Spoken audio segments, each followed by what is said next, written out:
қашандан тірексіздер, ата-аналар? Балалармен бірге оқып, есеп шығарып бересіз бе?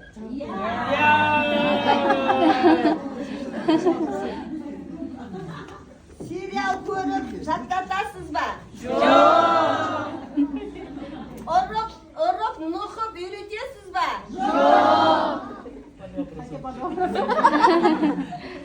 Оқыту мен мұғалімнің жұмысы деген сөзді айтасыз ба?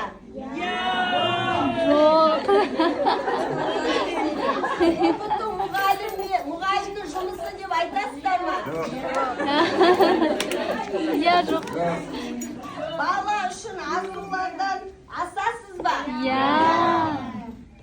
Жақсы, рахмет ата-аналар. Балаларды қолдап жүре беріңіздер. Оқимыз, біліп